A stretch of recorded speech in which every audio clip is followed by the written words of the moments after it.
Hello, chart watchers and Decision Point faithful who might be out there. My name is Erin Swenlin from DecisionPoint.com, and I am filling in for Dave Keller today on the final bar. I love it when it's Fridays because we have weekly charts to look at. There are certainly a lot of very interesting charts going on, and I want to let you know what I'm thinking about the market moving forward. And it isn't totally good, unfortunately. But before I get into the charts, let's go ahead and take a look at our upcoming schedule. On February 1st, Tuesday, we have Go, No Go charts with Alex Cole and Tyler Wood.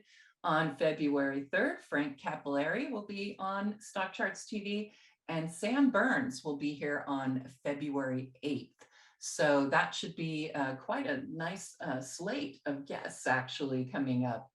All right, so let's go ahead and take a look at what's been going on in the market. I'm actually going to move us back here to the member dashboard and give you a look of all of the indexes right here. And as you can see, certainly a good day for the market. We saw the Dow up 1 2/3%, and the S&P went flying here at the end of the trading day. You can see right here that spike moving much higher to finish up 2.44%, which is pretty shocking. It looks like another late afternoon strong rally going into next week.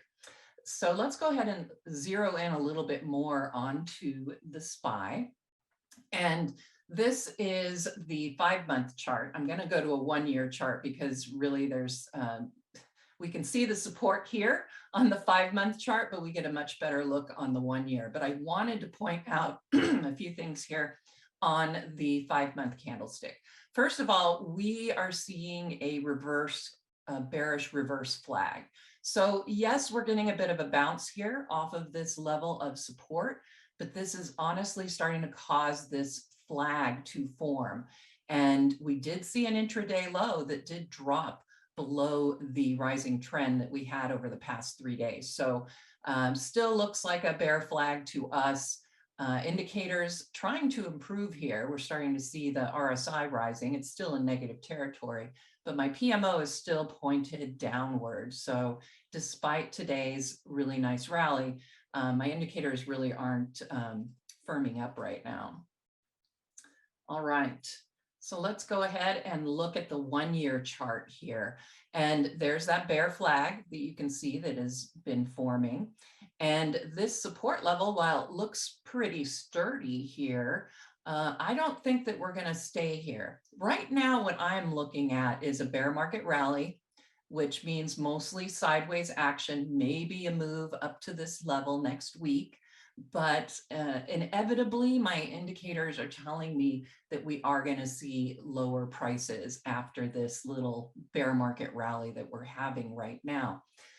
Currently, this is another reason why we might see a little bit more of a bear market rally is the VIX, which had been, this is inverted because oversold should be on the bottom and overbought should be on the top as far as I'm concerned.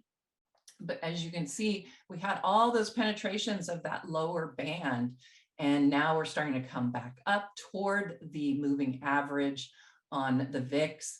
That tells me that we should be seeing a little bit of short-term upside. Stochastics are also showing some internal strength is building. So I think that we're going to be okay next week, but more than likely, it's going to be a lot of churn. A lot of back and forth motions. This really seems more like a pause in the bear market rather than a rally point to start a new leg to the upside. Let's go ahead and look at what's going on across the broad market. And I'm going to take you to our Silver Cross Index chart.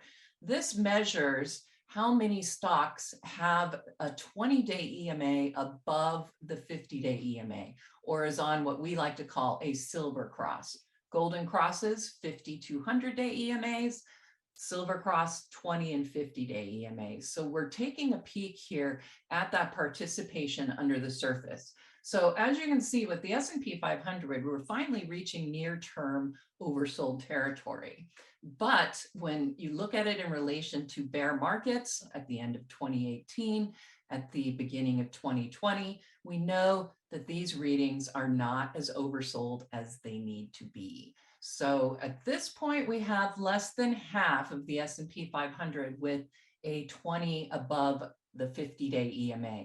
NASDAQ certainly starting to look oversold finally with the silver cross. But again, we could move lower on it, could get more oversold, and I suspect we will. The NYSE, same sort of situation. Only about a third of the NYSE currently has a 20 above their 50-day EMA.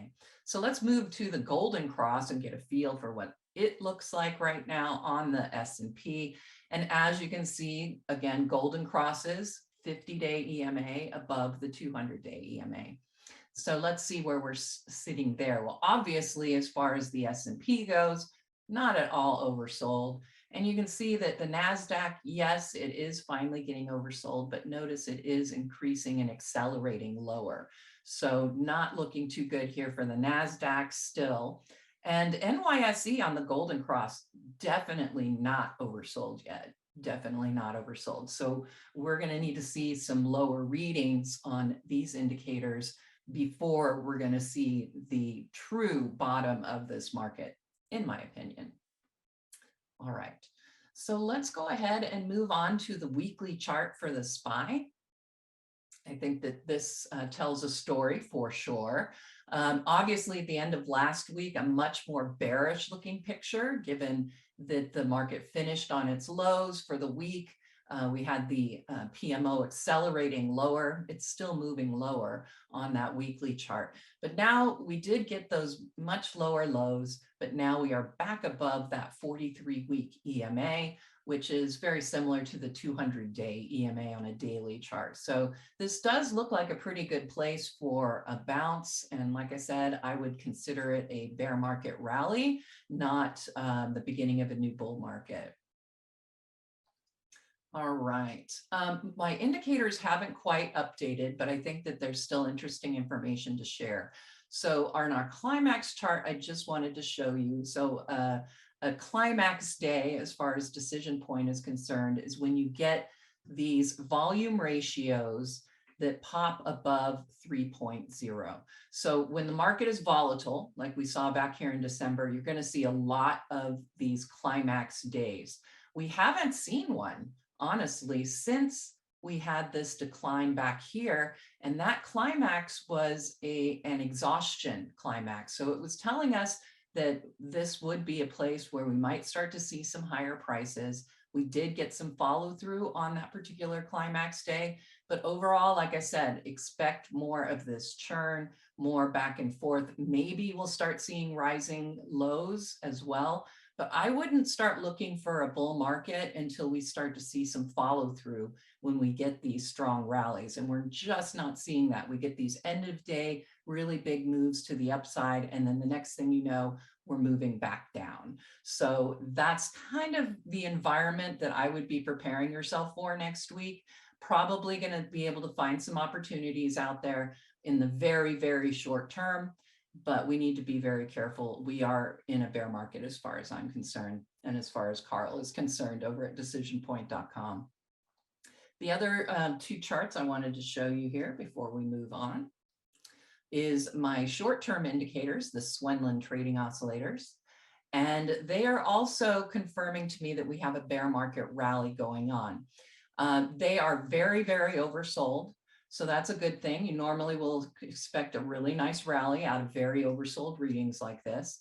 If you don't get the rally you would expect out of these oversold readings, that is another indication of a bear market situation. We are seeing them contract now. They're still very oversold, but if we see some more movement back and forth, that's going to get these to contract even more, leave oversold territory, and then be prepared for that short-term down leg after we see that kind of unwinding of these indicators. And I think next week, that's exactly what we're going to see. Again, more churn, more sideways movement, probably a lot of volatility, and that will bring these STOs out of oversold territory. We're still seeing only a few people here in the S&P, few stocks with their price above their 20-day EMA, and we have only 9% of the S&P 500 that have rising momentum. 9%. It's going to be really hard to select a winner.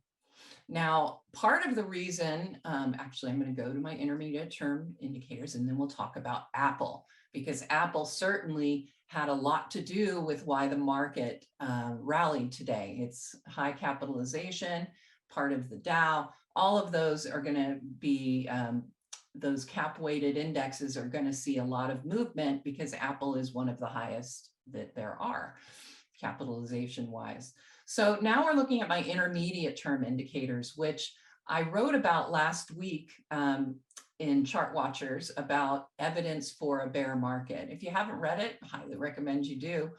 Part of the reason I felt that we were in a bear market situation, that we were going to continue to see lower prices, is these indicators were not oversold at all. In fact, at the time when I wrote it, the ITVM was still in positive territory. So we knew that we had more downside in the intermediate term that we were going to have to suck up. And I suspect we still have more.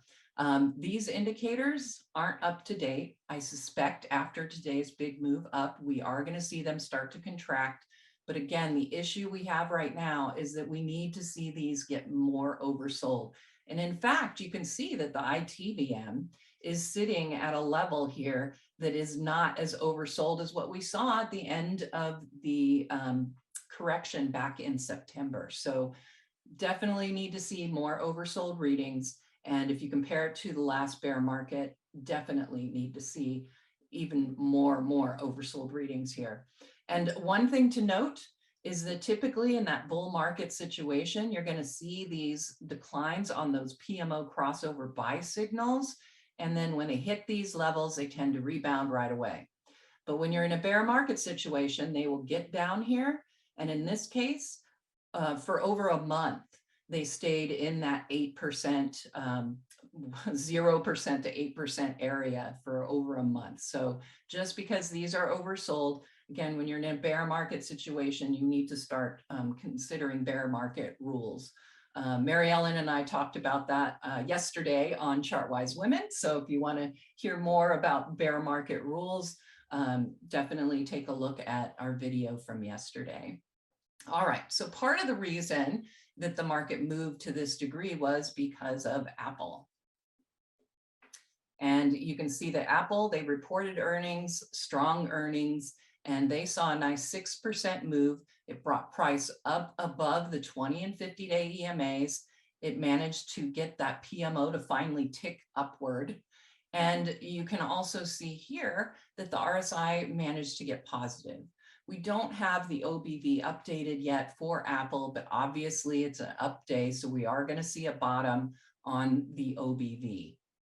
But the main thing is, I think there is some more upside potential here for Apple. You can see short-term resistance was right here at those lows, and it did manage to get above that. It's above the 20 and 50. I think this also is a great evidence to tell you that, yes, we're probably going to see a little bit of a rally in the very short term here, but ultimately, I don't think we're going to see new highs on Apple. I just don't see it. So we need to be very short term in our investing horizon right now. Even your long-term buy and hold, you should be considering those as short-term investments right now. My exposure, I've pared it all the way back to 8%. I've been at 10 to 15% really since we started to see the weakness in the market. So highly recommend you consider that as well. The shorts that I presented in my DP Diamonds report have done quite well. They were the reason that we were on the positive side for the week, basically because I went and started selecting shorts rather than longs because, you know, again, when you only have 9% with rising momentum in the S&P, going to be really hard to find those longs that are going to do something for you. And at this point, I like Apple because it did reach above this overhead resistance. I think we have a little bit more upside maybe to contend with, maybe another 5%. That makes sense to me. And at that point is when I would start looking for the decline again. All right, it is now time for a quick break. We'll take our break and then we will move right on into the mailbag. Or am I incorrect? Am I still moving forward?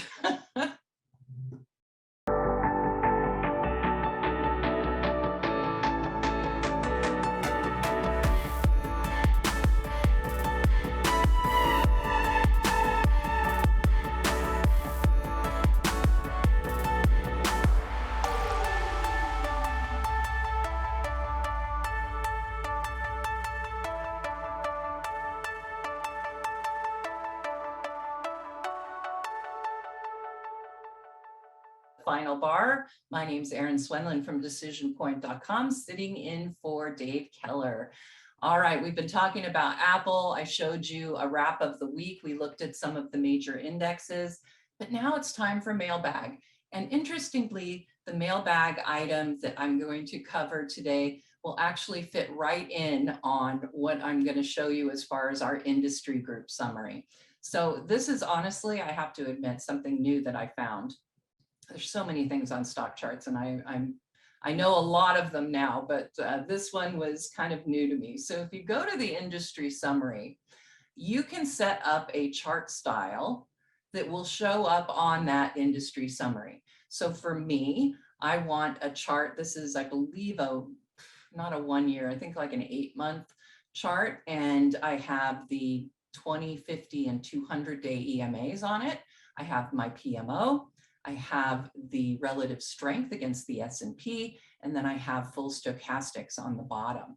So now when I go and flip through and see what's happening with all of these industry groups, I have it in my particular chart style. So 2 things. Number 1, I'm going to show you how to set that up. Number 2, if you really like my chart style, just send me an email, Erin@decisionpoint.com. I will share my chart style for the industry summary. But one other thing that I will share with you is also, let us go to, I should have had that set up, sorry. We're going to look at CandleGlance. So I'm going to take us to the sectors. And again, this is perfectly great because now we can talk about the CandleGlance chart style. So when I do a CandleGlance, I get my charts with the PMO, with the 20, 50, and 200-day EMAs, all set up and ready for me when I go and look at any CandleGlance. And again, I can share my CandleGlance style with you, Erin@decisionpoint.com. So once you get the chart style you want, the main thing you need to do, let's just use Ford as an example here, is to set up the chart style that you want for your industry summary. And then you're going to name it, you'll add new, and you're going to name it industry summary. So there you go. Remember industry summary, I have the stochastics, relative strength. So I set these up and then I save it as industry summary. For my CandleGlance, right there. There's my CandleGlance style. So again, you can set it however you'd like, whatever time frame, whatever indicators you have. And then when you go into a CandleGlance or into the industry summary, that's what you're going to see is that CandleGlance or the industry summary, which I want to take a quick peek at anyway before we get into the 3 and 3. Right. So the industry summary, I'm finding this to be extraordinarily helpful. Now, of course, you can do this in table view to get an idea of what's going on, but I'm finding this chart view to be very, very handy, especially when I use it with my particular industry summary chart. So what I'm going to do, and it's going to go quick, but we're going to take a peek. We're going to just do this, and we're going to look at all these industry groups. But what I want you to pay attention to is the price momentum oscillator to see where momentum is, and to pay attention to stochastics to see if we have internal strength building on a PMO turning up. But what you're going to find as I go through this industry group summary, there are very few groups out there that have positive momentum. So comm services, we know, has been kind of a beat down sector. And as I said, just we'll look through these. If I see anything that looks bullish, I'll stop. But so far, I'm not seeing it. You can see that PMO here. It does look like it's trying to slow here on those internet stocks, but overall, it's still in a decline. We're not seeing support being held on a lot of these. They're below their 200-day EMAs. So we're just not seeing what we need to. Now today, you can see that the mobile telecommunications had a really nice day, up over 3%. That brought that PMO, it's ticking higher, and stochastics are starting to rise. It is outperforming the S&P. Of course, notice it's been outperforming the S&P, but it has still been moving lower. So remember, outperformance does not mean that you're getting positive reaction against the SPY. It could also just mean you're not going down as fast. So that is kind of what's been going on a lot of these groups. So you can see that we did get that nice move, but we are stuck under those EMAs. We go to auto parts. Again, it's stochastics and PMOs, just really ugly here. Autos. As we move through, you can see all of these negative. They just are negative. It's just bad news all the way around, guys. Footwear looks like it might be trying to take the turn, but again, not really sitting on super strong support here. It's below support at these highs right now. I guess you could say it's sitting on gap support, but still not enough improvement there. Home builders. So again, this is the problem with the market. So many of them are failing. This week in my decision point diamonds, I did start to see a lot of apparel retailers in my scans, and that really is showing us that there is that strength. You can actually see that now showing up in that price momentum oscillator and stochastics. I was very suspect of apparel retailer stocks being in consumer discretionary, but as you can see, starting to see a little bit of positiveness here on those. Other than that, though, let's see, I don't see anything else in discretionary that's looking that interesting. Toys maybe, because we do have a PMO above the zero line trying to turn up, but again, price stuck below key moving averages. Staples, kind of a bright spot, but again, PMO's facing down. All of the momentum is negative in all of these industry groups. And consumer staples, very defensive area. You would expect to see much better reaction going on there. Distillers and vintners, same thing. Energy has been the only bright spot. I'm going to show you in the 3 and 3 the crude oil chart, because I do think we're in for a little bit of a pullback here in energy. We've got all of this relative strength. It's overbought. We are looking at a possible rally going into next week, but I think we're going to see just a little bit of a pullback on crude oil. But still, I think that energy is the sector to watch at this point. You can see that all of these have a much different look about the PMOs. Although I have to say pipelines are looking a little bit shaky here. And coal has certainly had some suffering here, but it does look like it's gaining some internal strength. Right. Let's see, financials. Again, PMOs all pointed downward. Nothing really here. Okay, consumer finance, we did get a big pop here of over 7%. I can't remember which stock it is, but I believe there were a couple stocks that really pushed that up and higher. Maybe it was Visa. Sorry, I can't remember.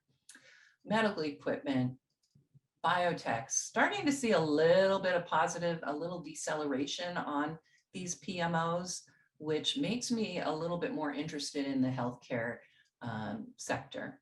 You can see just a little bit of improvement trying to come across here. Pharma really looking good.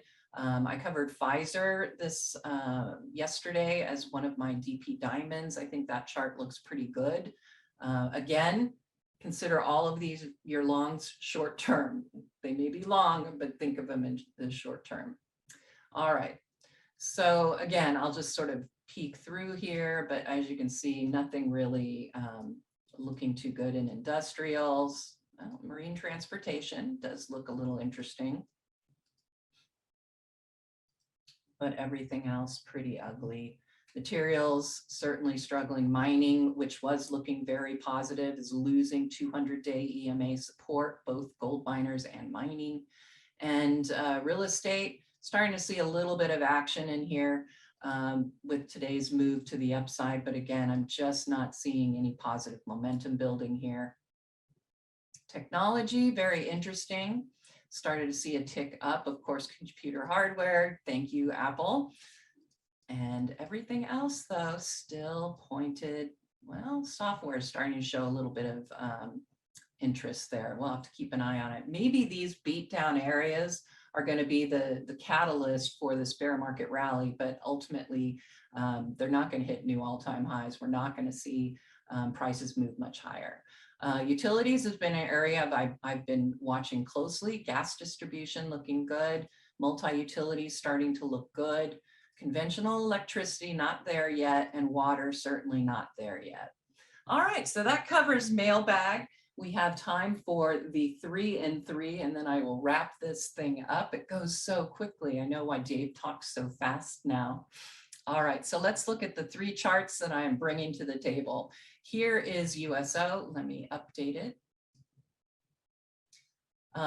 2 things why I think we're going to see a bit of a pullback here in oil. Number 1, 2 filled black candlesticks. Those tend to be negative candlestick patterns. They're bearish. Usually you're going to see a decline after those candlesticks. You can see a lot of times that's what happens.